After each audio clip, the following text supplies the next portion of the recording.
Yeah, but that was boring too. Okay, let's question to you all. There's some things that I do see as problematic in this film. I don't know if it's problematic, but the choices. One being that the mountain people are all redneck hillbillies that fuck mannequins. Mm-hmm. Let's say there's the use of shallow nudity, the fact that we have the stoner with the weed porn. These choices, though, I kind of do they make the film not work, or like I kind of look at it like whatever, like that's not what does the film for me. You know what I mean? So I can kind of ignore it. Are those things so problematic? Not for me, because you're gonna see so much of that in the horror genre that it's just kind of like. That maybe that's for a younger group to hook them, you know. And maybe you're talking about the nudity and the weed, and just the cliches, the hillbilly mountain thing, like that's in a ton of movies, you know. Yeah, I think I expected that this movie would go beyond some of those things. Like we might get. You talked again about like the evolution. This movie's kind of evolving the Jason character, so I thought maybe we'd move beyond like every character is high. Water skiing topless. It was just like this is ridiculous. The like, water skiing naked scene. I kind of just was like, I don't know. Did you guys like it when? Oh, never mind. When he stabs her to the dock, yeah, and pulls her up so you can see her dead breasts one last time, right. And drops her back in the water. Yeah. I actually read that they were supposed to. The person who wrote the screenplay wanted her to drown in the river, which actually I thought was going to happen because I'm like, dude, he's on shore. Right. He can only shoot arrows at you. Just keep treading water. Which originally they were going to do that, but then have her like drown from not being able to continue to tread water. And but then they said that wasn't exciting enough. And but I'm like, yeah, she just swims back to shore. She's like, maybe he won't get me. Well, this was, I thought maybe when I first saw that maybe she had swam actually across the lake, but I guess not. Yeah, maybe. So I have a question though. Yeah. As someone who doesn't know any of the mythology to it, so and we've talked about this. We kind of talked about it with Hatchet too. But so is he like not human? Obviously, he's human. How come he doesn't die? I don't understand. And also, why did his mom think he died and kill all those counselors if he wasn't dead? Like, what made her think that he was dead? Or she was just crazy? The original story is that he has drowned at camp. Right. That he is this, he's got some developmental problems, and the counselors don't like him. He drowns. Both physically and therefore socially. Yeah, but he doesn't drown. He does. It is... It's a little supernatural. He is dead. So then he is supernatural. But like there is a premise in I think part 9 that they kind of go into explaining that he can't be killed. Okay, yeah, because then that doesn't even make sense because they think that they killed him at the end of this movie. Clay and the girl think that they killed his sister. And then they carry his body all the way to the lake, but he wasn't even dead. He like waits for them to throw him in the water, and then if he wasn't dead the whole time, why didn't he just kill them? Well, that's the last scene in the original Friday the 13th. Is that you think he's dead? Not the original. No. In the second one, he jumps out of the water and grabs. He does that like every movie. I think there is something. There is something. I think I would argue, and this isn't like written anywhere, but I would argue that there's some relationship with him and the lake, which he commonly comes out of or is buried in. Mm-hmm. And I would argue that there's some kind of power there that... See, that's interesting. I wish that was further explored, if that's true. I think liking these films is a lot like liking... I'm trying to think of a dumb band that you like, but a lot of bands that come into my head, maybe like an early Metallica or something like that. John Whitney still likes the Aquabats. No, I'm thinking more like something real raw, something not too deep. Like I'm not saying that there's a bunch of deep stuff in here that if you could I only dig a little bit deeper. It's more like you have to appreciate what it is, and considering what it is. I'm shocked. So you stand by that you liked it less than Hatchet? Yeah, just because it was just really dry. Like, Dry. It takes itself more serious than Hatchet. Exactly. I think that's why I didn't like it. Oh, okay. See, if anything, that's like the new Freddy. I thought had that goofiness to it, where this didn't. I think that's something I appreciated. Well, if you're making fun of yourself, then there was no point in me making fun of you. If it's being like earnest, but it's also not even saying anything interesting. Yeah, even- I kind of picked up on that too. Like, really, all they're giving us with the remake is this time between other movies that we don't see. What else do we get out of this that's not in the other films? For me, it's just you get to see this character, kind of just a more intense version of this character that would be, I don't know, just a better version of him, you know. So yeah. Cool. Well, Josh 30 has so many notes. I've gone through a lot of my notes already, actually, but this one's funny. I wrote, 31 minutes in, I suspect Gabe picked this just to annoy us. Again, something Gabe would do. Only because when you first picked this movie at the end of the last episode, you said, this will redeem our idea of a slasher from Hatchet. And I want to know, do you like it for more reasons than what you just said? The whole redeem our idea of a slasher? Yeah. I don't know. I think it's really good, whatever that means. Okay. I don't know. It's not deep. It's not the fucking. Right. It's not Suspiria. It's a different kind of film. Suspiria wasn't that deep either, but No. that's fine. I mean, I don't artistic. need deep movies. It's not either. artistic. Maybe that's what it is. Yeah. But I think it was, and so it is. I don't know. Actually, that was the one thing that I thought it was filmed well. Sure. Like the director did. I mean, even if he didn't try to make it interesting, in my opinion, like it was visually nice to look at. Mm-hmm. Yeah, that's kind of what Platinum Dunes does. That's the production company that made this, and they did the Texas Chainsaw remake in 2003 or whenever that was, which is kind of like that. Like, it's really pretty to look at for a horror film. Mm-hmm. Not much going on in that one either. But When you guys talk about they Go ahead. did the Amityville remake. They did the Nightmare on Elm Street remake in 2010.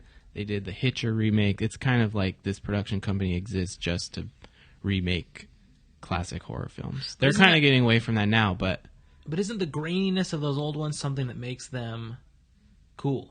yeah, no, I definitely like that more than Okay. Yeah. Those old movies don't have perfect nipple placement. Right. That's stupendous. I don't even know what that means. I mean, unless your nipples are like on your shoulders, like Right. what makes Yeah, he perfect said nipple that. That was his placement? line, and that was his. I had, in our first episode, Lauren suggested, and we quickly vetoed the idea of playing Fuck, Marry, Kill on here. But I did come up with a trifecta that I think would be an interesting topic of conversation. We've got Trent, motherfucker Trent. We've got Pablo from Suspiria and his ugly mug. And then we've got the adult version of Samuel from The Babadook, who you two, Josh and Lauren, hated more than anything. Ooh. And I thought was a cool kid. That's it. Well, Josh is married. Josh is married. You guys are all married. So Lauren, you're the only one that can play Lauren, this one. you're up to bat. Keep in mind, Samuel is a minor. No, he's an adult version. Adult version. And keep in mind, Trent will constantly be judging your nipples. Does the adult version of Sam do magic still? Oh, he grows up as David Bowie. That's still my thing. He's the coolest kid in the world. This is pretty easy. You fuck adult Samuel, marry Pablo. You married Pablo? Whoa. Yeah, and kill Trent. That I'm was- glad you I- said kill Trent. I would have High had the five. same exact pick. I thought it was too easy as soon as you said that. Trent is still a good-looking guy. I would assume Trent gets the fuck. Nah. No way, man. Gets the fuck. He doesn't do anything. You are Trent. He's so lazy. He just like lets her grind all up on him, like You know what else is- tousling her hair. What else is weird about that is that she's filming while they're having sex, and she's Oh, yeah. just filming his face. Yeah, Like the or whole his time. chest. Yeah. Like no one's gonna want to watch. And this he was later. like, "Don't put it on the internet." It's like, don't worry, "Don't put just your face bobbing up and down." no one would watch that. Oh man. Okay, that's like another thing. You know, there was a lot of sex in this movie, and I was reading about how that's like a thing in these movies. But I read that it was people getting murdered while they're having sex, which doesn't happen. No. That doesn't. Yeah, that doesn't happen. More like they get interrupted. Well, But I'm saying I think does- only 2 people had sex in this, right? No, well, there's the couple at the beginning, Yeah. and then Trent and that girl. Right, and they don't get interrupted. They complete. And They complete their the love. first group gets kind of interrupted, and he Right. gets drawn out. I'm just saying, is that something that has happened in other movies? Is like the couple will get killed while they're having Yes, sex? multiple times. Really? Yeah. I feel like you see Yeah. more interruption stuff. I do recall. I might have seen this. Is there a scene, Josh, in Freddy vs. Jason where they find a bunch of weed? Also, I don't know. That's what was confusing me. Was when did I see this with you? Maybe. Because I recall being in the theater and the scene where the dude finds all the weed. I recall there being like a few guys behind us that were just like, "Oh my god!" As if, The like, all plant they find is stoked. impressive. they truly were like. I was like, there are people that really. It's like people that read High Times or something.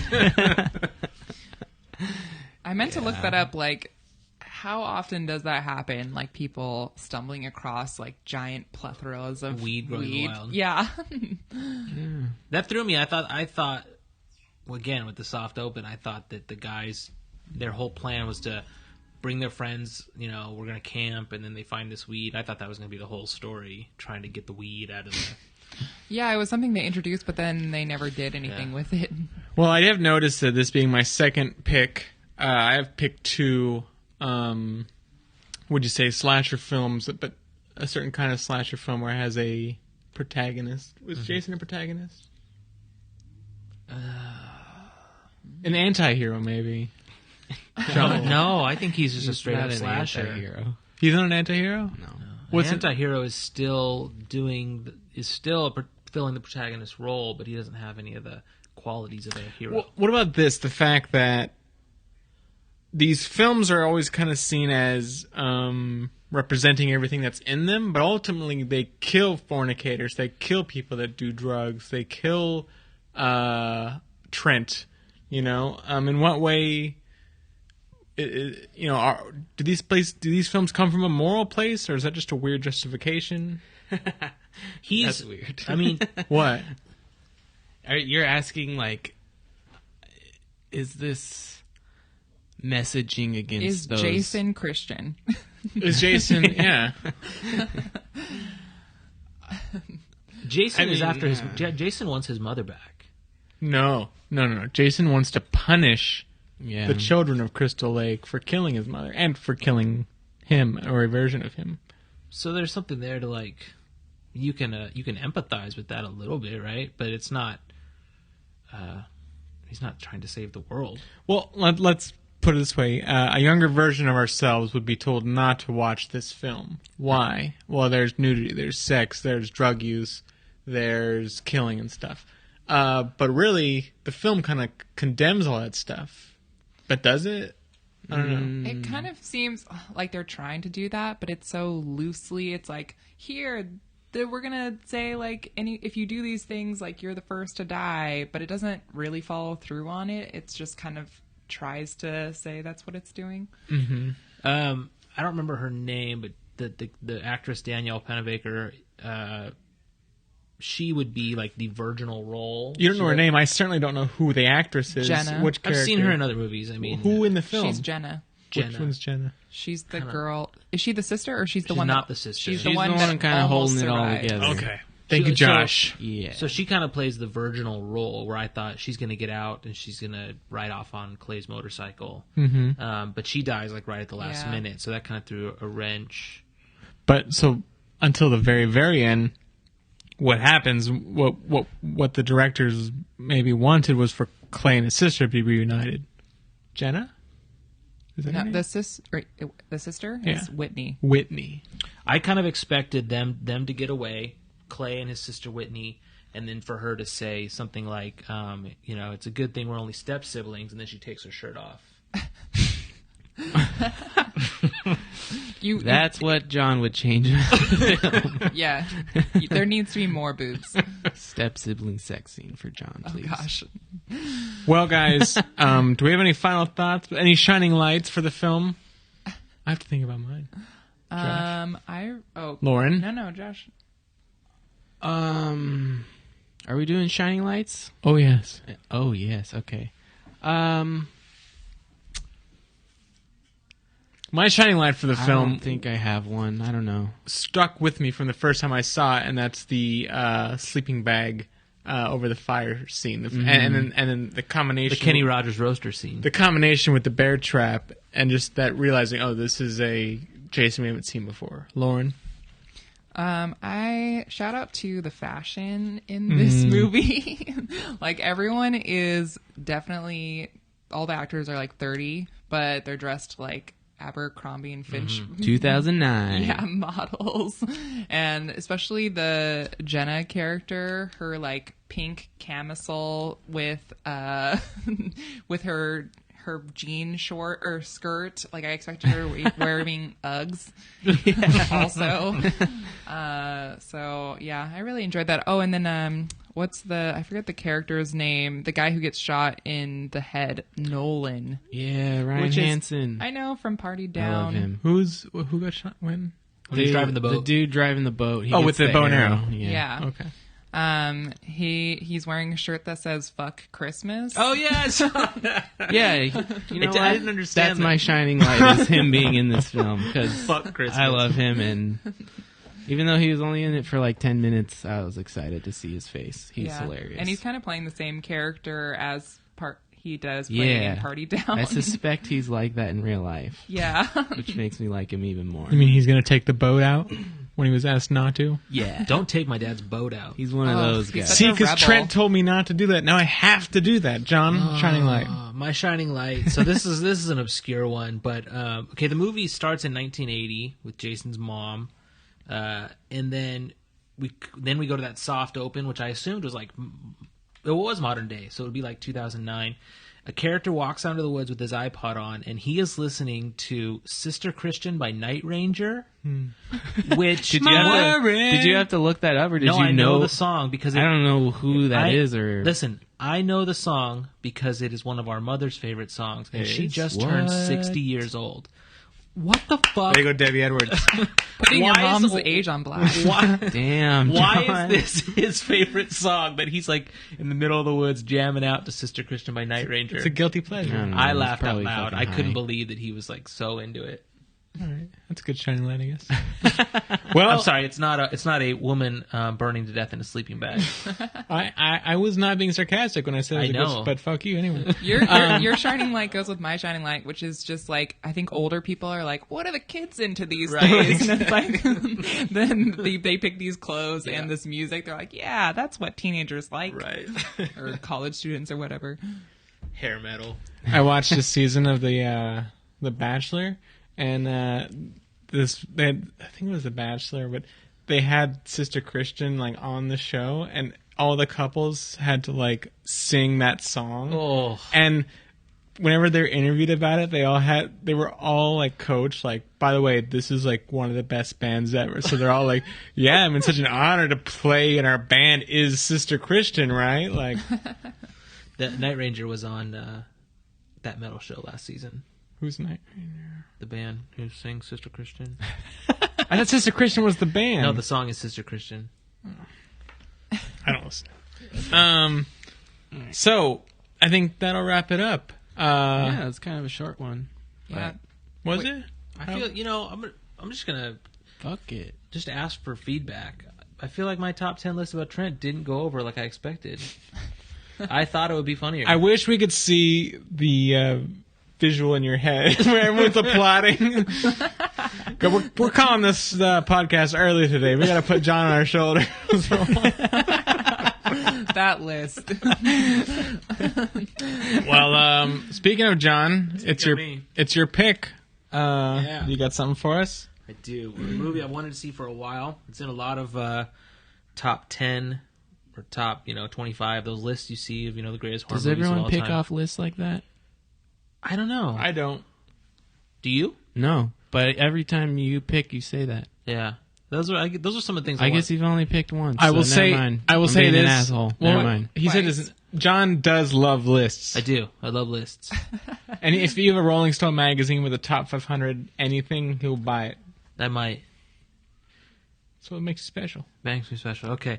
So, actually in, I believe it's 1978, the Academy of Science Fiction, Horror, and Fantasy Movies picked this as the best horror movie of the year, ahead of Dawn of the Dead and the original Halloween.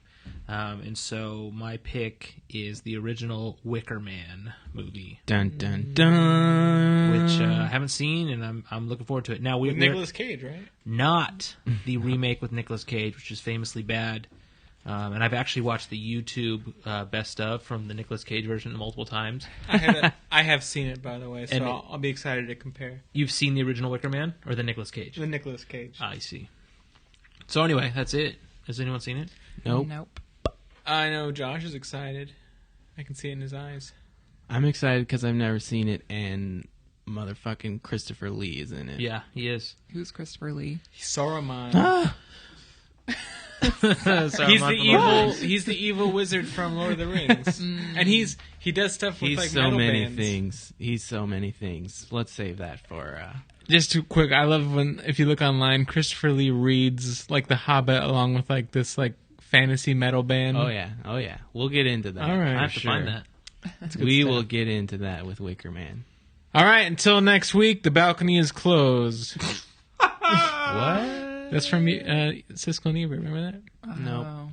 The vibrator is off, Josh. Until next week, the Hey. vibrator is off. Tell people what our email address is. Our email is bonedust. axbrotherpodcast at gmail.com. Check us out on Instagram too. And I have a Christmas record out, people. I think John cut it out of the last episode, but he doesn't want my sales to go up. But we can change that, everyone. So Christmas record at GabrielDedwards.com. All right, John, cut that part out again.